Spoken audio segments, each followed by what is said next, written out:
Let's go down to Jerome's raw, real Home Depot parking lot rant. Good times. Just got us some lumber. Good times. Anyways, offensive coordinator Wes Phillips just said today that they're going to announce the starting quarterback for the Raiders game on Wednesday. And also he said that they're going to cater the game plan to the offensive weapon skill set, which you think that they should probably have done against the Bears instead of rolling out Josh Dobbs in that completely vanilla, predictable drop back offense, which is just ridiculous. And we've had some time to think.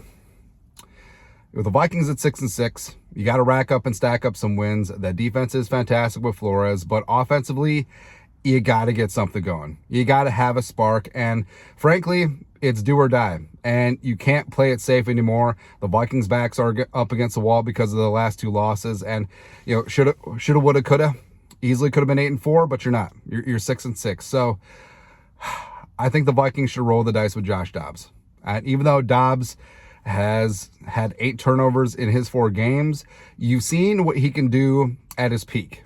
But there's been a lot of valleys too with Josh Dobbs, especially with some of his decision making, especially when he gets sacked, just throwing it up for grabs. But I mean, the Vikings got to swing for the fences, and you're going to have to win probably at least 3 games down the stretch, and you got to go high variance in this one because by playing it safe, ain't going to work out. Now, I like Jaren Hall a lot. I think he looked great in that second drive against the Falcons, but I think that he would be the playing it safe option. Jaren Hall does take care of the football, which is great, and turnovers have been a problem for the Vikings, but they got to rack up and stack up some points. They got to put some crooked numbers up on the board. And Josh Dobbs, you've seen in the Falcons game, you've seen in the first half of the Saints game, like he can do it.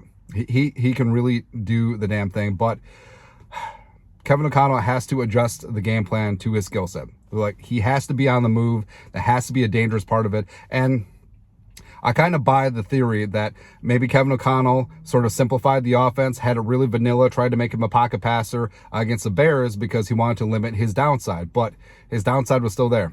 But you basically just took the downside without taking any of his upside. So I think the Vikings, they got to roll the dice, and they got to go with Dobbs. Even though Nick Mullins has been in this offense the entire offseason, the last 2 years actually, and Jaren Hall has been in this entire season, I think that Dobbs, his peaks are going to be higher than what Mullins or Hall could muster the rest of the way.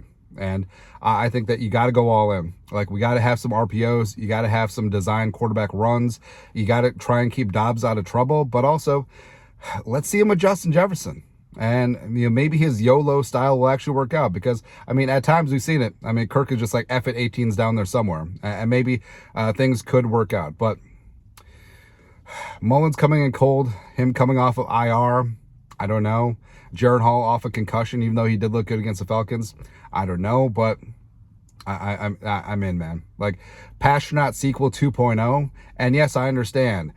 Josh Dobbs was basically the reason why the Vikings lost to the Broncos and the Bears, but also he was the reason that they won against the Falcons and the reason why they won against the Saints. Well, in the first half. Second half, but you just got to go for it.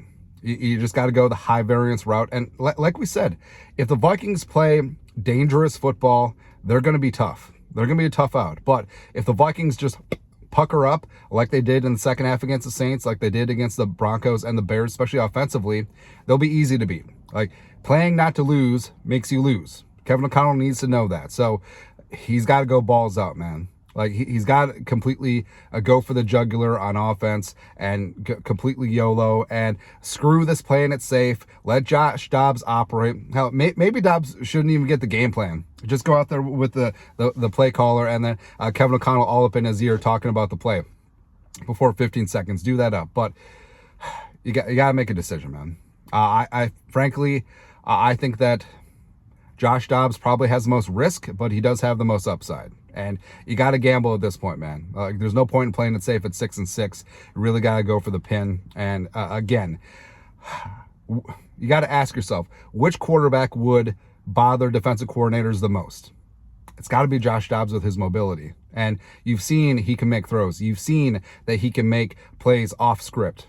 I mean, that is going to infuriate defensive coordinators. And frankly, I mean, the Bears and Eberflus and the Broncos and Vance Joseph, Vance Refrigeration had to be thanking their lucky stars. They had to be like, ooh, Thank you, St. Kevin O'Connell, for keeping Dobbs in the pocket and just completely going vanilla. Except for that, TJ Hawkinson option pitch to Dobbs, which is just so stupid. But anyways, gotta roll with Dobbs. Can we get Passionate 2.0 relaunch? Woo! Let's go, baby. Anyways, that's it. From the Lumberyard, Home Depot. Skull, no production value.